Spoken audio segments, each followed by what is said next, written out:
শেষ সময়েও ঢাকা ছাড়ছে মানুষ। সড়ক, রেল ও নৌপথে যাত্রীদের চাপ বাড়লেও ভোগান্তি নেই খুব একটা। মহাসড়কে যান চলাচলে ধীর গতি।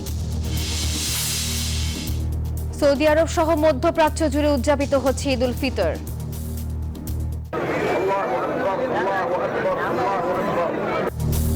চাঁদপুর সহ আরো কিছু এলাকায় ঈদ উদযাপন, এবারও রক্তাক্ত ফিলিস্তিনিদের ঈদ আনন্দ।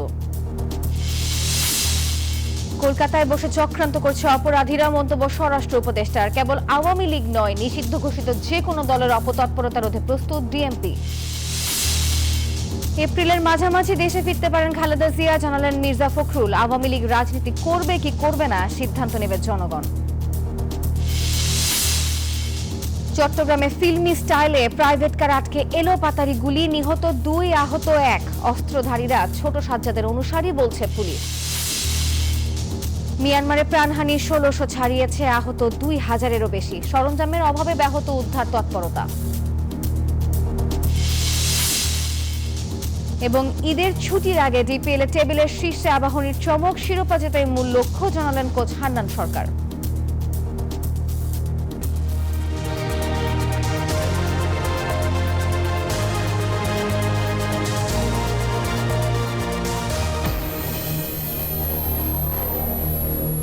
স্বাগত নিউজ 24 সংবাদে, আপনাদের সাথে আছি আমি নাফিসা হক। এতক্ষণ দেখছিলেন সংবাদ শিরোনাম, যাচ্ছি পুরো খবরে। পরিবারের সঙ্গে ঈদের আনন্দ ভাগাভাগি করতে শেষ সময়েও ঢাকা ছাড়ছেন রাজধানীবাসী। রেল স্টেশন, বাস ও সদরঘাট লঞ্চ টার্মিনাল ঘরমুখী মানুষের পদচারণায় মুখর। যাত্রীদের চাপ থাকলেও তেমন কোনো ভোগান্তি নেই। নির্দিষ্ট সময়ে ট্রেন ছেড়ে যাচ্ছে, যার ফলে ঈদের ট্রেনে ভ্রমণে কোনো দুর্ভোগই পোহাতে হচ্ছে না। আবার আরেকদিকে রাজধানীর বাস টার্মিনালগুলোতে ঘরমুখো মানুষের উপচে পড়া ভিড়। মহাসড়কে যানজট না থাকায় নির্দিষ্ট সময়ই ছেড়েছে সব বাসগুলো। আর এছাড়া ঈদযাত্রায় বরিশাল, ভোলা সহ দক্ষিণাঞ্চলের বিভিন্ন রুটে যাতায়াতে নৌপথেও নির্বিঘ্নে বাড়ি ফিরছেন অনেকেই। ঈদের ছুটিতে শেষ সময়েও রাজধানী ছাড়ছেন বিভিন্ন শ্রেণী পেশার মানুষ। তাই তো সকাল থেকেই রাজধানীর বাস টার্মিনালগুলোতে দেখা যায় যাত্রী সমাগম। তবে বাড়তি ভাড়া আদায় ও টিকিট ছাড়াই বাসে যাত্রী ওঠানোর অভিযোগ করেন অনেকে। এতে শুরু হয় বিশৃঙ্খলা। পরিস্থিতি নিয়ন্ত্রণ করেন বিআরটিএ ম্যাজিস্ট্রেট। জরিমানা করা হয় কাউন্টারকে। ভাড়া 600 টাকা নিচ্ছে, কিন্তু অ্যাকচুয়াল ভাড়া 300 টাকা। আমরা কি করবো, আমাদের তো করার কিছু নাই। এদিকে সকাল 11টায় রাজধানীর গাবতলী বাস টার্মিনাল পরিদর্শনে আসেন সড়ক পরিবহন ও সেতু উপদেষ্টা। এ সময় তিনি জানান, জনগণের হয়ে সরকারের সকল বিভাগ একত্রে কাজ করায় স্বাচ্ছন্দ্যে হচ্ছে ঈদযাত্রা। সরকার হিসেবে কাজ করতে, মানে এখানে সড়ক বিভাগ আগে করতে গিয়ে এক এক বিভাগ নিজেরা কাজ করতে, অন্যরা করতে সহযোগিতা করতে অসুবিধা। শেষ দিনের ঈদযাত্রায় কমলাপুর রেলওয়ে স্টেশনে কোনো ধরনের বিলম্ব ছাড়াই ছেড়েছে সব ট্রেন। তাই তো ঘরমুখী মানুষের চোখে মুখে ছিল স্বস্তির ছাপ। এখন ঢাকা থেকে আমি যাচ্ছি, জামালপুর যাচ্ছি। মোটামুটি আমি অনলাইনে টিকিট কাটতে পারছি, কোনো সমস্যা হয়নি। এবারটা না কোনোই নাই, বীরবারটা নাই, ভালোই লাগছে। গেল কয়েকদিনের তুলনায় কিছুটা ভিড় কমেছে রাজধানীর সদরঘাটে। বেলা গড়িয়ে দুপুর হলেও যাত্রী সমাগম কম, তবে চাপ বাড়তে পারে সন্ধ্যায়। মাহমুদ হাসান, নিউজ 24, ঢাকা। ঈদযাত্রার শেষ সময়ে নারীর টানে বাড়ি ফিরছেন মানুষ। সড়ক, রেল ও নৌপথে এখন উপচে পড়া ভিড়। ঈদযাত্রার খবর জানাতে আমাদের সঙ্গে বিভিন্ন প্রান্ত থেকে যুক্ত হবেন সহকর্মীরা। আমরা শুরুতেই যাচ্ছি রাজধানীর সদরঘাটে, সেখানে রয়েছেন সহকর্মী মাহমুদুল হাসান। আমরা যুক্ত হব তার সঙ্গে। মাহমুদ, প্রতি বছরই নৌপথে যাত্রার বেশ কিছু অভিযোগ শুনতে পাওয়া যায়, বা এই পথে যাত্রাটাও অনেক সময় সুখকর হয় না। সদরঘাটের যাত্রীদের আজকে আপনি ভিড় কেমন দেখছেন এবং ঠিক কতটা স্বস্তিদায়ক হয়েছে এই নৌপথের যাত্রা?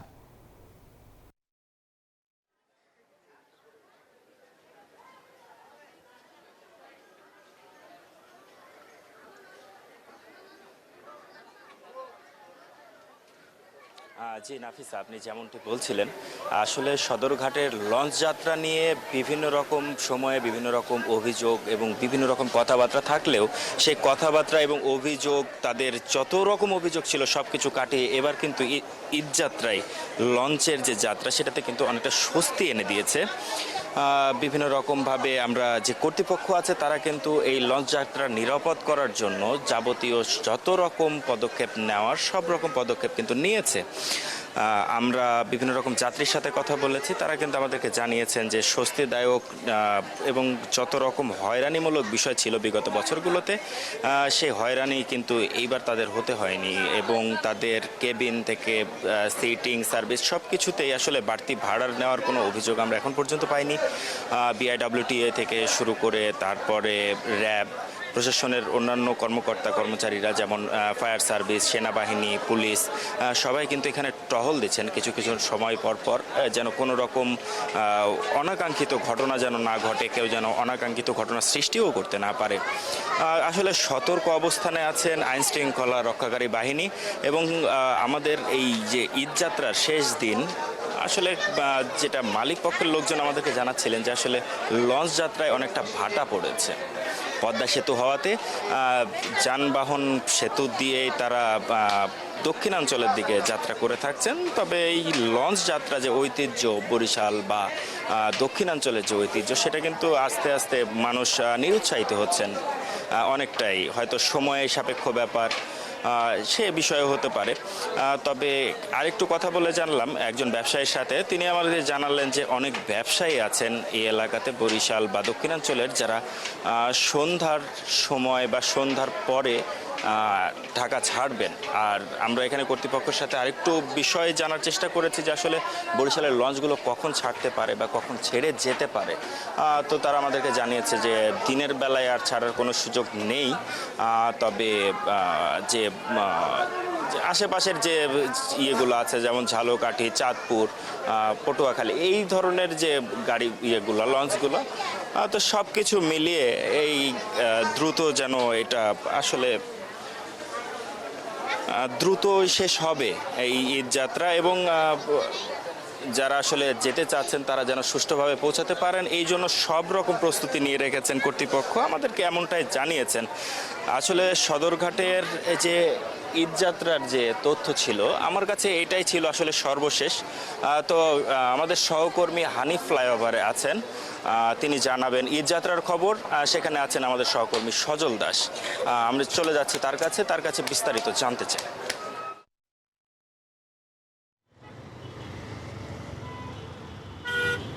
হাসান, আপনাকে ধন্যবাদ। আমি ঢাকা মাওয়া এক্সপ্রেসওয়ে ছিলাম সারাদিন এবং এই মুহূর্তে হানিফ ফ্লাইওভারের উপরে রয়েছি, যেই জায়গাটি হচ্ছে এই দিকে যাওয়ার ক্ষেত্রে, দক্ষিণবঙ্গে যাওয়ার ক্ষেত্রে চট্টগ্রাম বলি এবং খুলনা বরিশাল এক্সপ্রেসওয়ে, খুলনা বরিশাল হয়ে যাওয়া বলি, এই দিকটিতে আসলে এই হানিফ ফ্লাইওভার হচ্ছে গুরুত্বপূর্ণ পয়েন্ট, যেটি যাত্রাবাড়ি এবং সায়দাবাদ হয়ে কানেক্ট করেছে এই দুটি গুরুত্বপূর্ণ অঞ্চলকে। এই কয়েকটি 21টি জেলা দক্ষিণবঙ্গের এবং চট্টগ্রাম এবং সিলেটের যাওয়ার ক্ষেত্রেও এই সড়কটি কিন্তু গুরুত্বপূর্ণভাবে ব্যবহৃত হয়।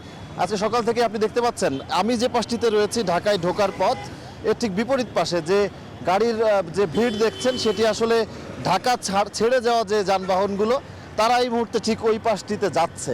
এখানে একটি ছোটোখাটো দুর্ঘটনার ঘটনা ঘটেছে, যে কারণে একটি ছোট দুর্ঘটনা, যেখানে কোনো প্রাণহানির ঘটনা ঘটেনি কিংবা বড় ক্ষয়ক্ষতি হয়নি, কিন্তু যানজটের যে বিষয় সেটি কিন্তু শুরু হয়ে গেছে ছোট্ট একটি ঘটনাকে কেন্দ্র করে। আবার এই ফ্লাইওভারটিতে ওঠার সময় সায়দাবাদ হয়ে যে সড়কটি হানিফ ফ্লাইওভারের দিকে এসেছে মুগদা হয়ে মানিকনগর হয়ে, সেই সড়কটিতে এখনও কিছুটা যানজট রয়েছে, যেটি মানুষকে কিছুটা দুর্ভোগে ফেলছে। যদিও এবারের ঈদযাত্রা তুলনামূলকভাবে আমি যেটা দেখলাম যে বিশেষ করে আজকের দিনেই যখন ঈদের আর একটা রাত বাকি, রাত পোহালেই পবিত্র ঈদ উল ফিতর, ঠিক তার আগ মুহূর্তে আমরা দেখি যে প্রত্যেকবারই যানজটের একদম নাকাল অবস্থা হয় সাধারণ মানুষের। কিন্তু এবারের পরিস্থিতি কিছুটা ভিন্ন, কিন্তু এই ধরনের ছোট ছোট ঘটনাগুলো আসলে এবং রাস্তায় এই ফ্লাইওভারের উপরে দাঁড়িয়ে অনেকে আবার যাত্রী তোলার চেষ্টা করছেন, এই ধরনের ঘটনাও আছে। তো মানুষকে কিছুটা দুর্ভোগে ফেলছে এবং আইন শৃঙ্খলা রক্ষাকারী বাহিনী চেষ্টা করছে তাদের পক্ষ থেকে পরিস্থিতি স্বাভাবিক রাখার, যান চলাচল স্বাভাবিক রাখার, এবং এখন পর্যন্ত তেমন ধরুন কোনো বড় কোনো দুর্ঘটনা আমি কোনো খোঁজ পাইনি তেমন। সব মিলিয়ে এই অংশে বিশেষ করে হানিফ ফ্লাইওভার পার করে দক্ষিণবঙ্গের এই দিকে যে কয়টি জেলা সেদিকে যারা যাচ্ছেন প্রিয়জনের সঙ্গে ঈদ আনন্দ উদযাপনে, তারা মোটামুটি নির্বিঘ্নেই যাচ্ছেন।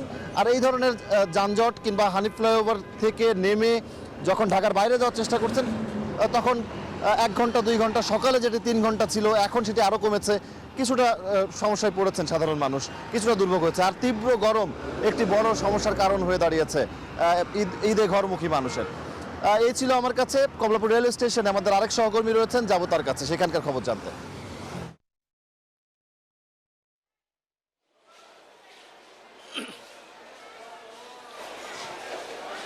জি সজল দাস, আপনাকে ধন্যবাদ। আপনি যেমনটি বলছিলেন যে আপনার সড়কে কিছুটা ছোট দুর্ঘটনাকে কেন্দ্র করে দুর্ভোগ বাড়ছে বা নানান কিছু, কিন্তু আমি যে আছি কমলাপুর রেলওয়ে স্টেশনে, এখানে কোনো রকম দুর্ভোগ হয়রানি বা অস্বস্তিতে যাত্রী নেই। যাত্রীরা স্বস্তির সঙ্গে ঢাকা ছাড়ছেন ট্রেনের ঈদযাত্রা। এবার ট্রেনের আমি সকাল থেকেই বলে আসছি যে এবছর ট্রেনের যে ঈদযাত্রাটা সেটা বেশ স্বস্তিদায়ক, বেশ স্বস্তিদায়ক। এখানে যত বেলা বাড়ছে অত কমলাপুর রেলওয়ে স্টেশনে কিন্তু ঘরমুখো মানুষের যাত্রীর চাপটাও বাড়ছে। আমরা এখন যে দেখতে পাচ্ছি চাপটাও বাড়ছে, প্রতি কয়েক মিনিট পর পর কিন্তু ট্রেন ছেড়ে যাচ্ছে। সকাল থেকে এখন পর্যন্ত 24টা ট্রেন ছেড়ে গেছে, কোনো বিলম্ব ছাড়াই ট্রেন ছেড়ে গেছে, অর্থাৎ শিডিউল বিপর্যয় যেটা ট্রেনের সঙ্গে খুব একটা ওতপ্রোতভাবে জড়িত শিডিউল বিপর্যয়, সেটা এবছর নাই।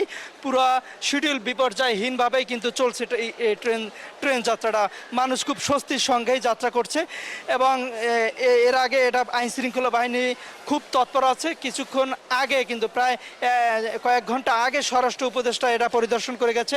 র্যাব টহল দিচ্ছেন, পুলিশ দিচ্ছেন, এছাড়া মোবাইল কোর্ট বসছে আমরা দেখছি আর কি। অর্থাৎ কোনো রকম যেন এখানে অপ্রীতিকর কোনো ঘটনা না ঘটতে পারে সে বিষয়ে যথেষ্ট সচেতন আছে এখানে কর্তৃপক্ষ বা প্রশাসন। এই কমলাপুর রেল স্টেশনে এখন যে যাত্রীরা আছেন তারা সবাই এই ট্রেনে করেই যাবেন এবং এবছর যে ট্রেনের যাত্রীরা বলছেন তারা ব্যাপক খুশি, বেশ স্বস্তির সাথে যাচ্ছেন। এবং রেলের ডিজি আমাদেরকে বলেছেন যে শুধু ঢাকা ছাড়াই না, ঢাকা ঈদ উদযাপন শেষে নিজ গ্রাম থেকে ঢাকায়ও আসবেন, কিন্তু বেশ স্বস্তি এবং আরামদায়কভাবে খুব আরামসেই আসতে পারবেন সে ব্যবস্থাও কিন্তু তারা করেছেন।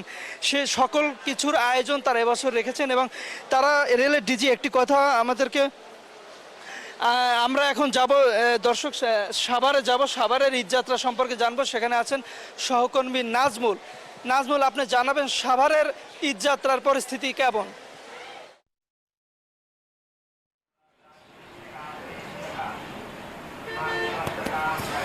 তৌহিদ, আপনাকে ধন্যবাদ। আপনি যেমনটি রেলের খবর জানাচ্ছিলেন, এই মুহূর্তে রয়েছে আমি গাজীপুরের চন্ডাতে এবং আমরা দেখাতে চাই যে এখন কিন্তু যে গাজীপুরের যে অবস্থা একদম শুনশান নিরাপত্তার মতো। কিন্তু যদি সড়কের অবস্থা যদি দেখায়, এমনি এখনও কিন্তু দেখতেই পাচ্ছেন যে লোকজন যাচ্ছে এবং নারীর টানে বাড়িতে যাচ্ছে। আমরা একটু দেখাতে চাই যে এই সড়কের এখনকার চিত্র হচ্ছে একদম ফাঁকা এবং স্বাভাবিকভাবে কিন্তু আসলে রয়েছে রোড। এবং আমরা যদি একটু সড়কের চিত্র একটু দেখাতে চাই, সড়ক কিন্তু এখন ফাঁকা এবং বাম লেনের যেই গাড়িগুলি রয়েছে, প্রচুর গাড়ি রয়েছে যাত্রীদেরকে নিয়ে বিভিন্ন জেলায়, অর্থাৎ যেই জেলায় যাবেন। এবং এখান থেকে যেহেতু 23টি জেলার লোক যাতায়াত করছেন এবং যাত্রীরা কিন্তু গাড়ি ভরে এখান থেকেই যাচ্ছে এবং কেউ আপনার যে পণ্যবাহীতে ট্রাকে করেও কিন্তু যাচ্ছে, কিন্তু থেমে নেই। এরপরেও যেহেতু আগামীকাল ঈদ এবং ঈদকে সামনে রেখেই যত দ্রুত পারে গাড়িতে উঠে তারা এখান থেকে চলে যাচ্ছে এবং ত্যাগ করছে। এবং যেহেতু দূর দূরান্ত যাবে এবং বিভিন্ন জেলায় পঞ্চগড় রয়েছে, রাজশাহী, দিনাজপুর, এই সব এলাকার লোকজন কিন্তু এখান থেকে যাতায়াত করছে। এবং নবীনগর আমরা দেখেছি, যেটা যে ঢাকার ইচ্ছা মহাসড়কের নবীনগরেও কিন্তু যে 22টি জেলার মানুষ সেখান থেকে পার হচ্ছে। এবং এখন কিন্তু দুইটা সড়ক এবং আবদুল্লাপুর বাইপাল যে সড়ক, সেই সড়কও কিন্তু এখন বেশ ভালো এবং সবগুলো সড়কেই কিন্তু এখন ফাঁকা এবং সবাই কিন্তু এখন যাওয়ার চেষ্টা করছে, যেহেতু যানজট নাই, আরামদায়ক স্বস্তিরভাবেই কিন্তু সড়ক দিয়ে তারা যাতায়াত করছেন। এবং এক কথায় আমরা যেটা বলি যে হাইওয়ে পুলিশের অতিরিক্ত ডিআইজি আখতারুজ্জামান তিনি আসলে বলছিলেন যে সড়কে কিন্তু যেহেতু ঈদে ঘরমুখো মানুষের পারাপার করে সড়কের যানজট নিরসন করে কিন্তু তাদের একটি বড় চ্যালেঞ্জ ছিল। সেই চ্যালেঞ্জকে ঘিরে যদি আমরা একটু দেখাই যে চন্ডার এই সড়কটির কথা যদি একটু বলি, যেই সড়কে সকাল থেকে দীর্ঘ সময় কিন্তু যানজট থাকে, এই সড়কের এখন যে অবস্থা দেখেন যে নবীনগর চন্ডা মহাসড়কে, সেই সড়কেও কিন্তু তেমন একটি গাড়ি নেই এবং একদম ফাঁকা। এবং আমরা যদি বলতে চাই যে এখন যেসব লোক আশেপাশে কাছে যারা রয়েছে তারা পরিবারের সাথে ঈদ করতে ঢাকার বাইরে যারা যাবে, এখান থেকে যারা এই 23 জেলার অর্থাৎ রংপুর এই অঞ্চলের যে মানুষ রয়েছে তারা এখান থেকে আসলে যেতে পারবে। আমরা দেখেছি এখনো অসংখ্য যাত্রী কাউন্টারগুলোতে আছে, সেখান থেকে কাউন্টারের থেকে কিন্তু তারা পরিবার পরিজন নিয়ে। আমরা একটু কথা বলি, কোথায় যাবেন এখন? কি আপনারা দেরি করছেন কেন? পরিবারের সাথে নিশ্চয়ই ঈদ করতে যাচ্ছেন, কোথায় যাবেন? গাইবান্ধা। যে ঈদ করতে পারবেন? হ্যাঁ, ঈদ করতে পারবো, 5 ঘন্টা লাগবে যাইতে, এখন তো রাস্তাঘাট ফাঁকা। আপনার সাথে একটু কথা বলি, বাচ্চা নিয়ে যাবেন, এই যে সময় আছে ঈদ করতে পারবেন? হ্যাঁ ইনশাল্লাহ, দোয়া রাখেন, পারবো। রাস্তা ফাঁকা? হ্যাঁ ফাঁকা তো দেখতেছি। যেমনটি বলছিলেন, এবং এখনও কিন্তু দেখছেন যে এইভাবেই আসলে পরিবার পরিজন নিয়ে তারা যাওয়ার চেষ্টা করছে। এবং এর মধ্যে কিন্তু আসলে এক কথায় আমরা বলতে পারি এখন কিন্তু সবগুলো রাস্তায় কিন্তু যানজট মুক্ত রয়েছে। তারপরেও পুলিশ প্রশাসন মহাসড়কে রয়েছে ছিনতাই, চাঁদাবাজি যাতে এবং ডাকাতি যদি না হয় সে কারণেই তারা মহাসড়কে টহল দিচ্ছে। এই ছিল আমার কাছে গাজীপুরের চন্ডা থেকে ঘরে ফেরা মানুষের সর্বশেষ খবর। ফিরে যাচ্ছি গাজীপুরে, আমার আর এক সহকর্মী রয়েছে জাহাঙ্গীরের কাছে। জাহাঙ্গীর।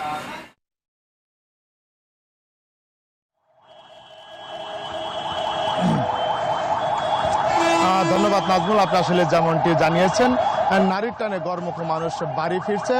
আমি যদি একটু জানিয়ে রাখি যে গতকাল থেকে সন্ধ্যা থেকে কিন্তু রাত 12টা পর্যন্ত কিন্তু যে মহাসড়ক রয়েছে ঢাকা টাঙ্গাইল এবং ঢাকা ময়মনসিংহ যে মহাসড়ক রয়েছে সেই মহাসড়কে কিন্তু প্রচণ্ড যানজটের সৃষ্টি হয়েছিল।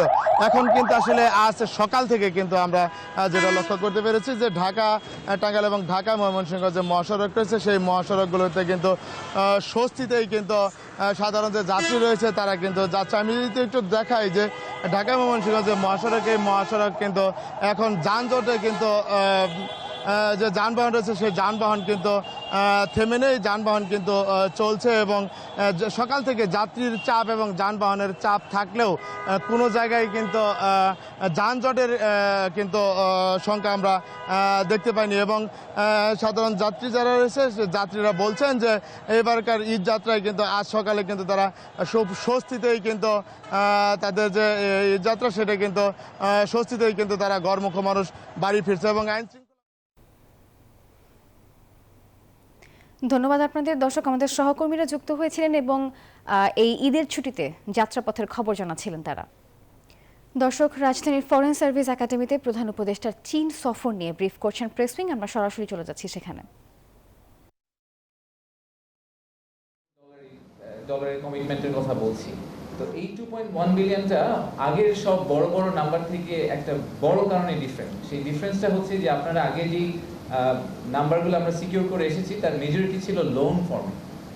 তো দেখা যেত যে একটা বড় অংশ হচ্ছে কি আমরা লোন নিব, তো লোন নেওয়ার একটা পজিটিভ আছে। পজিটিভটা হচ্ছে যে ইমিডিয়েটলি টাকাটা চলে আসে, নেগেটিভটা হচ্ছে এই টাকাটাকে আমাদের আবার ফেরত দিতে হবে। সো এই ইকোনমিতে টাকাটা ঢোকার পরে একসময় আবার বের হয়ে যায় আর একটু ইন্টারেস্ট সহ আমাদেরকে বের করে দিতে হয়। ওয়ারেস যদি ইনভেস্টমেন্ট আসে, সেই ইনভেস্টমেন্ট নাম্বারটা কিন্তু actual genuine injection into hour economy, এই টাকাটা কখনো এই দেশ থেকে যাবে না। এবং এই ইনভেস্টমেন্টের ফলশ্রুতিতে যে পরিমাণ এমপ্লয়মেন্ট জেনারেশন হবে সেটা আসলে ক্লাসিক লোন থেকে কখনোই হয় না। এইবার এই 2.1 বিলিয়ন ডলারের মধ্যে প্রায় $1 বিলিয়ন অধিক অ্যামাউন্টটা হচ্ছে আসলে ইনভেস্টমেন্ট কমিটমেন্ট। এই ইনভেস্টমেন্ট কমিটমেন্ট প্রায় 30টা চাইনিজ কোম্পানি করেছে। এবং 30টা চাইনিজ কোম্পানি করেছে মূলত আমাদের যে আনোয়ারাতে একটা Chinese economic and industrial zone নিয়ে আমরা কাজ করছি সেটার উপর বেসিস করে।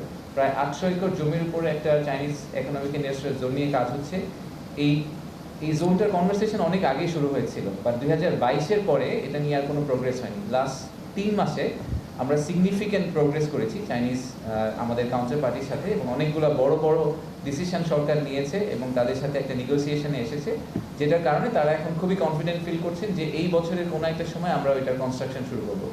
জায়গা ইয়ারমার্ক করা হয়ে গেছে, জমি অধিগ্রহণ করা হয়ে গেছে, সো এখন আমরা কনস্ট্রাকশনে যাব। এবং ওইটার উপর বেসিস করেই কিন্তু চাইনিজ কোম্পানিরা আমাদের এখানে আসার কথা চিন্তা ভাবনা করছে।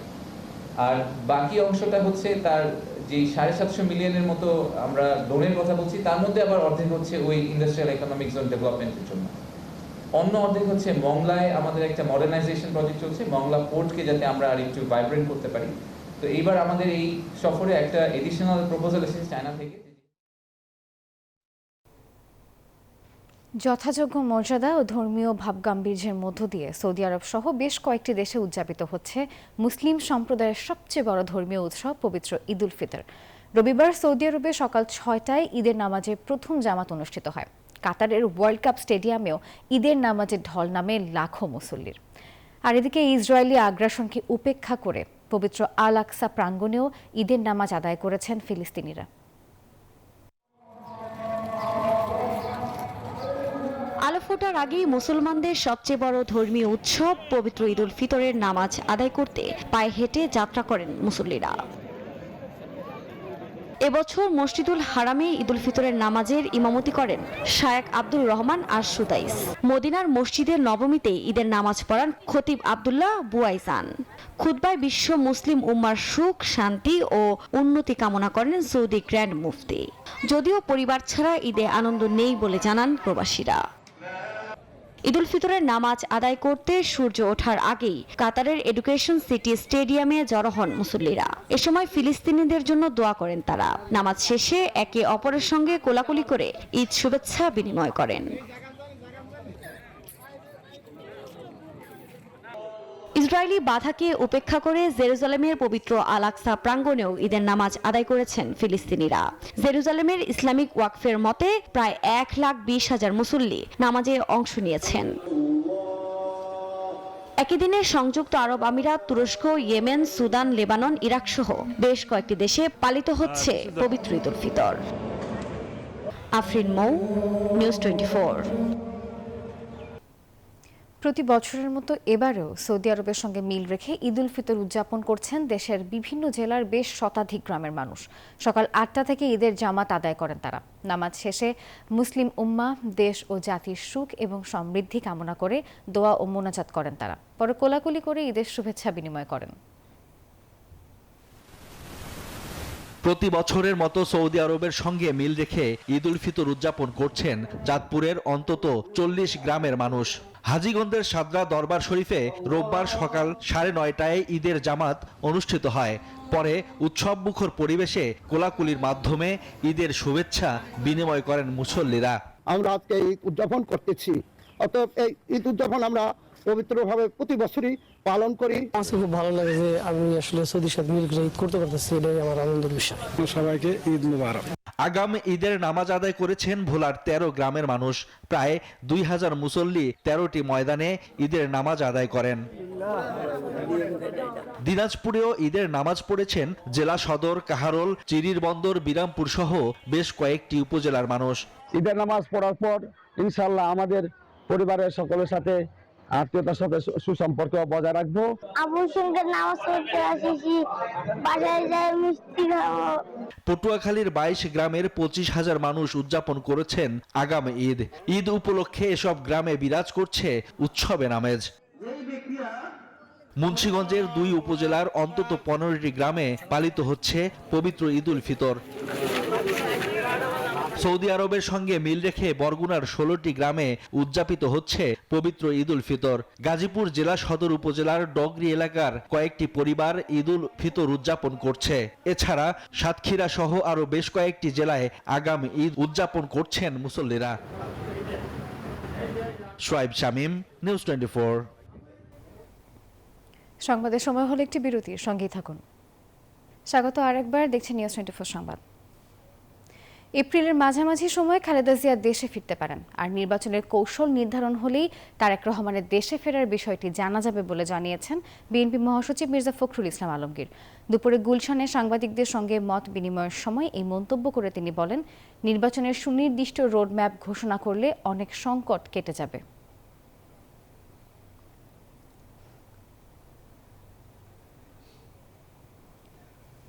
দর্শক, এবার বাংলা লিংকের সৌজন্যে ঈদ কেনাকাটার আয়োজন। বসুন্ধরা সিটি শপিং কমপ্লেক্স থেকে ঈদের কেনাকাটার খবর জানাচ্ছেন সহকর্মী সুকন্যা আমির, যুক্ত হচ্ছে তার সঙ্গে। সুকন্যা, শেষ সময়ে ঈদের কেনাকাটা ঠিক কতটা জমে উঠেছে, ক্রেতা বিক্রেতারা কি বলছেন জানাবেন।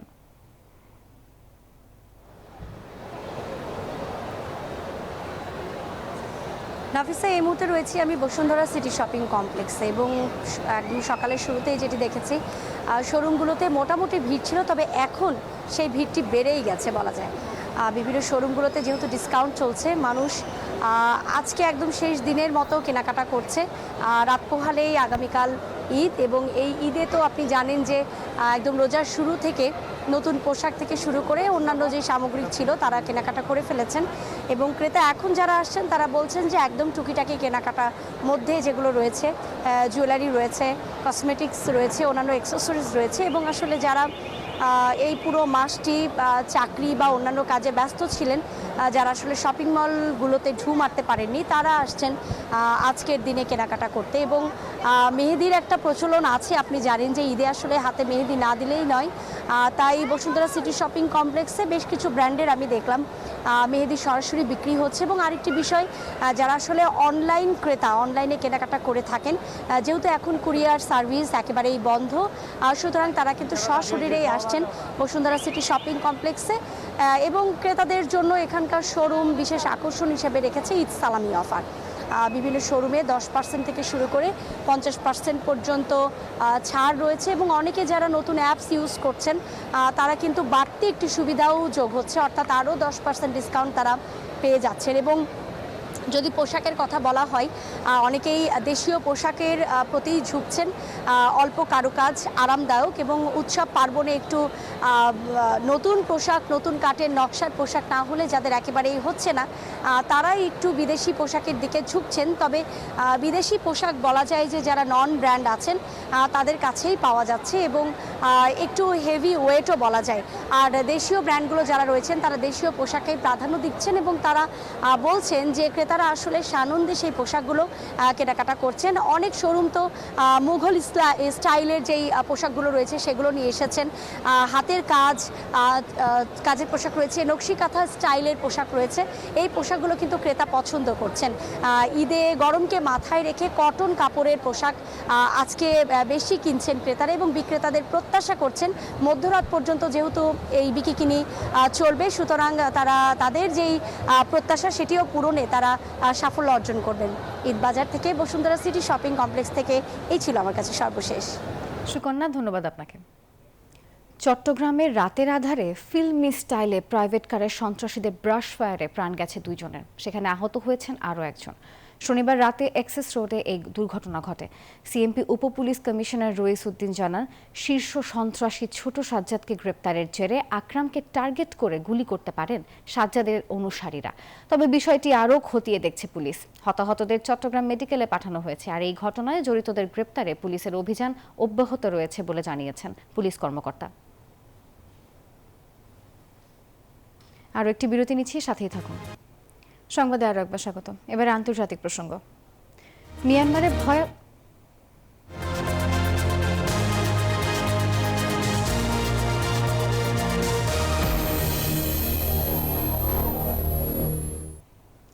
মিয়ানমারে ভয়াবহ ভূমিকম্পে মৃত্যুর সংখ্যা বেড়ে দাঁড়িয়েছে 1600 জনে। এখনও নিখোঁজ বহু মানুষ, বাড়ছে ক্ষয়ক্ষতির পরিমাণ। সরঞ্জামের অভাবে ব্যাহত হচ্ছে উদ্ধার তৎপরতা। এদিকে জান্তা সরকারের আহ্বানের পর দেশটিকে সহায়তায় এগিয়ে এসেছে বিশ্বের বিভিন্ন দেশ।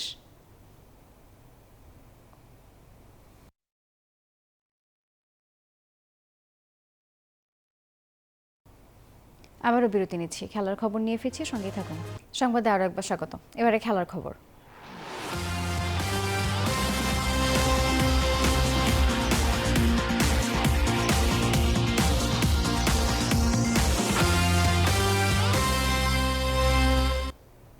ঈদের বিরতিতে যাওয়ার আগে সবাইকে চমক দিয়ে টিপিএল এর টেবিলের শীর্ষে আবাহনী, অথচ মৌসুমের শুরুতেও এই দলটিকে নিয়ে সন্দেহ ছিল।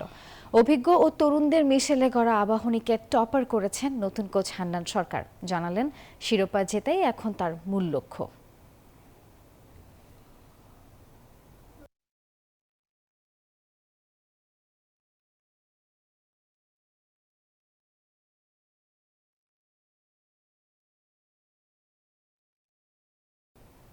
সংবাদের এখনকার আয়োজন এই পর্যন্তই। ধন্যবাদ সবাইকে।